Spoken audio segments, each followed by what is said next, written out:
ಪುರದೇವರು ಪುರಾಣ ಪ್ರಸಿದ್ಧವಾದಂಥ ಕ್ಷೇತ್ರದ ಶ್ರೀ ವೀರಭದ್ರ ಸ್ವಾಮಿಯ ಸಮಕ್ಷಮದಲ್ಲಿ ಸ್ವಾಮಿಯ ಎದುರು ಪ್ರಮಾಣಬದ್ಧವಾಗಿ ಪ್ರಮಾಣೀಕರಿಸಿ ಹೇಳೋದೇನೆಂದರೆ 2023ನೇ ಸಾಲಿನ ಶೃಂಗೇರಿ ವಿಧಾನಸಭಾ ಕ್ಷೇತ್ರದ ಚುನಾವಣೆಯಲ್ಲಿ ಶೃಂಗೇರಿ ವಿಧಾನಸಭಾ ಕ್ಷೇತ್ರದ ಕಾಂಗ್ರೆಸ್ ಪಕ್ಷದ ಅಭ್ಯರ್ಥಿಯಾಗಿದ್ದಂಥ ಶ್ರೀ ಟಿ.ಡಿ. ರಾಜೇಗೌಡರ ಪರವಾಗಿ ಎಣಿಕೆಯ ಸಂದರ್ಭದಲ್ಲಿ ಅಂದರೆ ದಿನಾಂಕ 13/5/2023ರ ಎಣಿಕೆ ಸಂದರ್ಭದಲ್ಲಿ ಪೋಸ್ಟಲ್ ಬ್ಯಾಲೆಟ್ಗಳ ಎಣಿಕೆಯ ಕಾರ್ಯಕ್ಕೆ ರಾಜೇಗೌಡರ ಪರವಾಗಿ ನಾನು ಏಜೆಂಟನಾಗಿ ಟೇಬಲ್ನಲ್ಲಿದ್ದೆ. ಅವತ್ತು ಒಟ್ಟು 3 ಮಾದರಿಯ ಮತಪತ್ರಗಳಿತ್ತು. ಒಂದು ETPBS, ಮತ್ತೊಂದು ಪೋಸ್ಟಲ್ ಬ್ಯಾಲೆಟ್, ಮತ್ತೊಂದು EVM. ಸೊ ETPBS ಮತಪತ್ರಗಳಲ್ಲಿ ರಾಜೇಗೌಡರಿಗೆ 7 ಓಟ್ಗಳು, ಜೀವರಾಜ್ ಅವರಿಗೆ 3 ಓಟ್ಗಳು, BSP ಅಭ್ಯರ್ಥಿಯಾದಂಥ KM ಗೋಪಾಲ್ ಅವರಿಗೆ 1 ಓಟ್ಗಳು ಸಂದಾಯವಾಗಿತ್ತು. ಅದೇ ರೀತಿಯಾಗಿ ಅಂಚೆ ಮತಪತ್ರಗಳಲ್ಲಿ ರಾಜೇಗೌಡರಿಗೆ ಮತಗಳ ಸಂದಾಯವಾಗಿತ್ತು, ಜೀವರಾಜ್ ಅವರಿಗೆ ಮತಗಳ ಸಂದಾಯವಾಗಿತ್ತು, ನೋಟಾ ಮತಗಳಿತ್ತು ಮತ್ತು BSP ಅಭ್ಯರ್ಥಿಗೆ ಸಂದಾಯ ಆಗಿತ್ತು. JDS ಅಭ್ಯರ್ಥಿಯಾಗಿದ್ದಂಥ ಸುಧಾಕರ್ ಶೆಟ್ಟರ್ ಅವರಿಗೆ ಮತಗಳು, ಹಾಗೆ ಇದೇ ರೀತಿ ಕೆಲವು ಇಂಡಿಪೆಂಡೆಂಟ್ ಅಭ್ಯರ್ಥಿಗಳಿಗೂ ಸಹಿತ ಮತಗಳು ಸಂದಾಯವಾಗಿತ್ತು.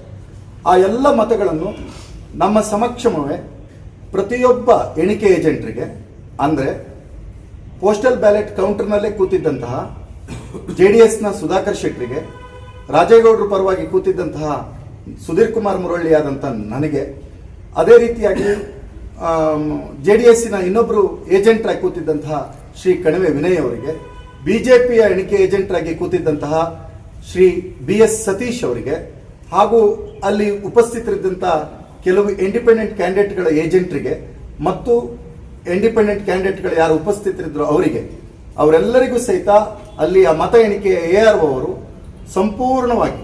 ಸಂಪೂರ್ಣವಾಗಿ ಅದನ್ನು ತೋರಿಸಿ ಮತಗಳನ್ನು ಅವರವರ ಬುಟ್ಟಿಗೆ ಹಾಕಿರ್ತಾರೆ.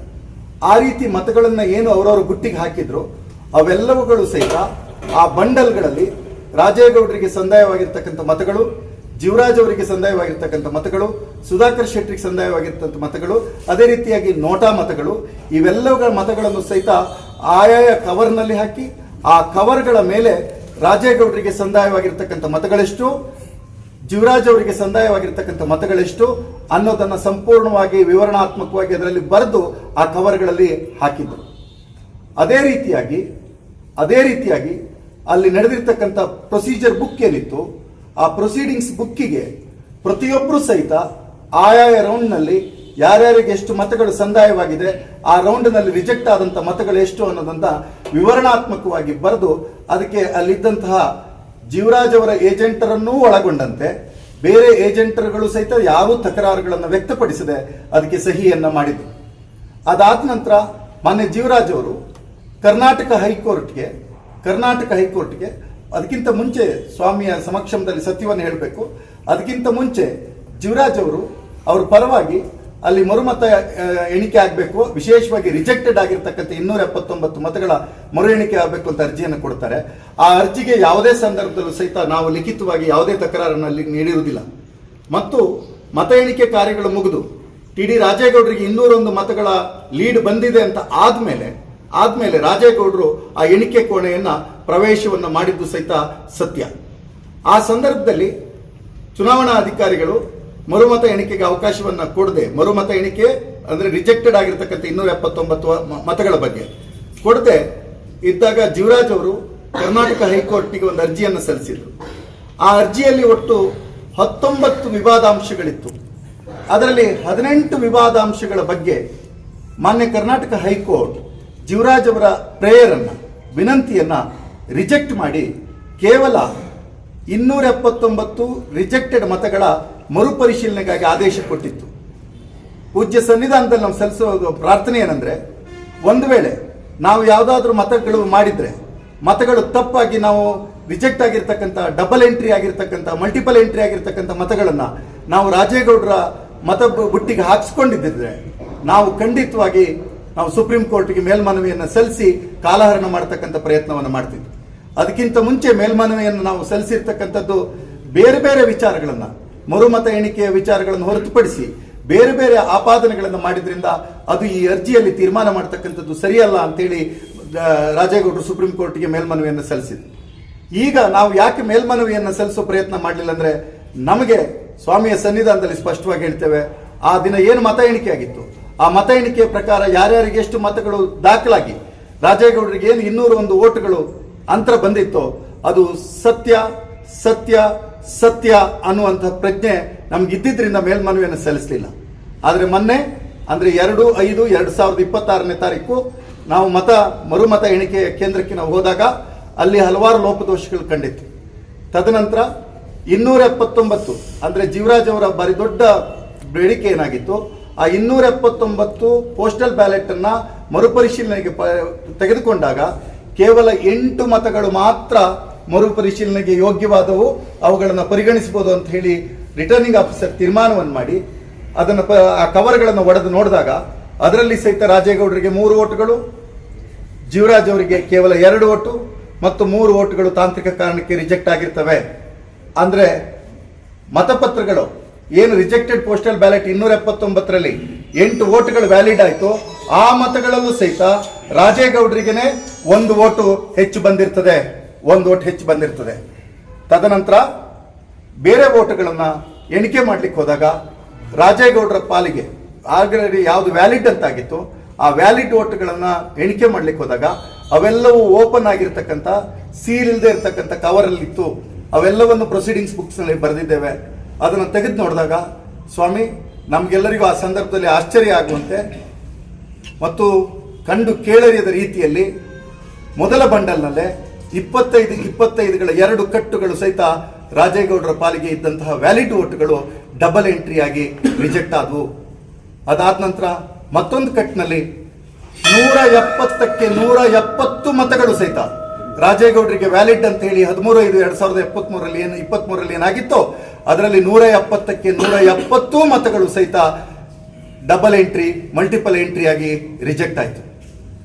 ಮತ್ತೊಂದು ಕಟ್ಟನ್ನು ತೆಗೆದು ನೋಡಿದಾಗ ರಾಜೇಗೌಡರಿಗೆ ಪಾಲಿಗೆ ಬಂದಿರತಕ್ಕಂಥ ಓಟುಗಳಲ್ಲಿ ಒಂದು 25ಕ್ಕೆ 25ರ ಒಂದು ಸಂಪೂರ್ಣ ಕಟ್ಟು ರಿಜೆಕ್ಟ್ ಆಗಿತ್ತು, ಮತ್ತೊಂದು 7 ಮತಗಳ ಒಂದು ಕಟ್ಟೇನಿತ್ತು ಅದು ಸಹಿತ ರಿಜೆಕ್ಟ್ ಆಗಿತ್ತು. ಅಲ್ಲಿಗೆ ರಾಜೇಗೌಡರ ಪಾಲಿಗೆ ಬಂದಿದ್ದಂತಹ ಸುಮಾರು 257ರಷ್ಟು ಮತಗಳನ್ನ ಡಬಲ್ ಎಂಟ್ರಿ ಮಾಡಿ ರಿಜೆಕ್ಟ್ ಮಾಡಿಸಿದ್ದಾರೆ. ಸ್ವಾಮಿಯ ಸನ್ನಿಧಾನದಲ್ಲಿ ತುಂಬಾ ಸ್ಪಷ್ಟವಾಗಿ ಹೇಳೋದೇನೆಂದ್ರೆ, ನಾನು ಈ ಸನ್ನಿಧಾನಕ್ಕೆ ನನ್ನ ಅಜ್ಜಿಯ ಜೊತೆ ಬಂದಿದ್ದೀನಿ. ನನ್ನ ಚಿಕ್ಕ ವಯಸ್ಸಿನಲ್ಲೇ ನನ್ನ ಅಜ್ಜಿ ಇಲ್ಲಿ ಕರ್ಕೊಂಡು ಬಂದರು. ಅವತ್ತು ಈ ಸನ್ನಿಧಾನದಲ್ಲಿ ನಂಜುಂಡಪ್ಪ ಅನ್ನುವಂಥ ಮಹಾಪುರುಷ ಮಹಾ ವ್ಯಕ್ತಿ, ಈ ಕೊಪ್ಪದಲ್ಲಿ ಇವತ್ತು ಜನ ನೆನಪಿಡಿರ್ತಕ್ಕಂಥ ಅವ್ರ ವ್ಯಕ್ತಿ ಅವತ್ತಿದ್ರ ಅರ್ಚಕರಾಗಿದ್ದರು. ಅವತ್ತಿನಿಂದ ನಂತರ ನಾನು ಕೊಪ್ಪ ನ್ಯಾಯಾಲಯಕ್ಕೆ ವಕೀಲನಾಗಿ ಬಂದ ನಂತರ ಸಹಿತ ಈ ದೇವಾಲಯಕ್ಕೆ ಶ್ರದ್ಧಾಭಕ್ತಿಯಿಂದ ನಾನು ನಡ್ಕೊಂಡು ಬಂದಿದ್ದೀನಿ. ಇವತ್ತು ಸಹಿತ ಈ ದೇವರಲ್ಲಿ ಅಪರಿಮಿತವಾದಂಥ ಶ್ರದ್ಧೆ ಭಕ್ತಿ ನನ್ನ ಪಾಲಿಗಿದೆ. ಇವತ್ತು ಬೆಳಿಗ್ಗೆ ನಾನು ಈ ಪ್ರಮಾಣಕ್ಕೆ ಬರೋ ಸಂದರ್ಭದಲ್ಲಿ ನಮ್ಮೂರ ವಾರ್ತೆ ಪತ್ರಿಕೆ ಬಳಗದ ಅರುಣ್ ಸಾಗರ್ ಅವರು ಏನು ಮೊನ್ನೆ ವಾಟ್ಸಪ್ನಲ್ಲಿ ಎಲ್ಲ ಸಂದೇಶವನ್ನು ಕಳಿಸಿದ್ರು, ಆ ಸಂದೇಶವನ್ನು ಕಳಿಸಿದಾಗ ನಾನು ಅವ್ರ ಹತ್ರನೂ ಚರ್ಚೆ ಮಾಡಿ ಮಾತನಾಡಿ ಇಲ್ಲ ನಾನು ಖಂಡಿತ ಬರ್ತೀನಿ ಅಂತ ಹೇಳಿ ಇವತ್ತು ಬೆಳಿಗ್ಗೆ ನನ್ನ ಮಾತಾಪಿತರರ ನನ್ನ ತಂದೆ ತಾಯಿಯರ ಪಾದಗಳಿಗೆ ನಮಸ್ಕಾರ ಮಾಡಿ, ನನ್ನ ಬಂಧು ಬಳಗ ಊರಿನವ್ರ ಜೊತೆಗೂ ನಮಸ್ಕಾರ ಮಾಡಿ ನಾನು ಇವತ್ತು ಈ ಪ್ರಮಾಣಕ್ಕೆ ಬಂದಿದ್ದೇನೆ. ಅವತ್ತು ಗೆಲುವನ್ನು ಪಡೆದಿರ್ತಕ್ಕಂಥ ನ್ಯಾಯಬದ್ಧ ಗೆಲುವನ್ನು ಪಡೆದಿರ್ತಕ್ಕಂಥ ರಾಜೇಗೌಡರ ಸಮಕ್ಷಮ ನನ್ನ ನಾಯಕರವರು ಅವರ ಸಮಕ್ಷಮ ಪ್ರಮಾಣಬದ್ಧವಾಗಿ ನಾನು ಹೇಳೋದೇನೆಂದ್ರೆ, ಏನು ಮತಪತ್ರಗಳನ್ನ ತಿದ್ದಲ್ಪಟ್ಟಿದೆ ಅಂತ ನಮ್ಮ ಎಣಿಕೆಯ ನಂತರ 13/5/2023 ಎಣಿಕೆಯ ನಂತರ ಮತಪತ್ರಗಳು ಏನು ತಿದ್ದಲ್ಪಟ್ಟಿದೆ ಅಂತ ನಾವು ಆಪಾದನೆಯನ್ನ ಮಾಡಿದ್ದೇವೆ. ಪೊಲೀಸ್ ದೂರನ್ನ ಕೊಟ್ಟಿದ್ದೇವೆ, ಬೇರೆ ಬೇರೆ ಇಲಾಖೆಗಳಿಗೆ ನ್ಯಾಯಾಲಯಗಳಿಗೆ ತಿಳಿಸಿದ್ದೇವೆ.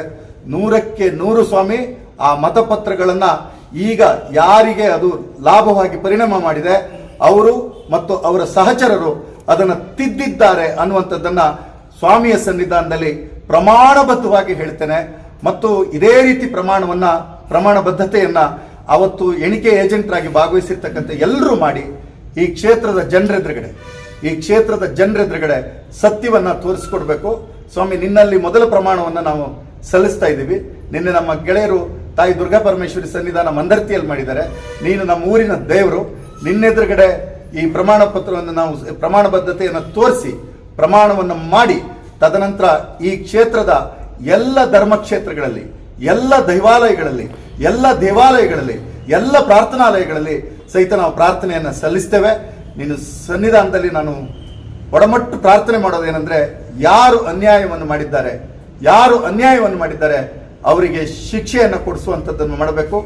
ಯಾರು ನ್ಯಾಯಬದ್ಧವಾಗಿ ಪ್ರಮಾಣಬದ್ಧವಾಗಿ ಎಣಿಕೆಯಲ್ಲಿ ಹೆಚ್ಚು ಮತಗಳನ್ನು ಗಳಿಸಿ ಗೆದ್ದಿರ್ತಕ್ಕಂಥ ನಮ್ಮ ನಾಯಕರಾದಂಥ ಟಿ.ಡಿ. ರಾಜೇಗೌಡರಿಗೆ ಉತ್ತರೋತ್ತರ ಯಶಸ್ಸುಗಳನ್ನು ನೀನು ಒದಗಿಸಿಕೊಡ್ಬೇಕು ಅಂತ ಹೇಳಿ ನಾನು ಪ್ರಮಾಣಬದ್ಧವಾಗಿ ಕೇಳ್ತಾ ಇದ್ದೇನೆ.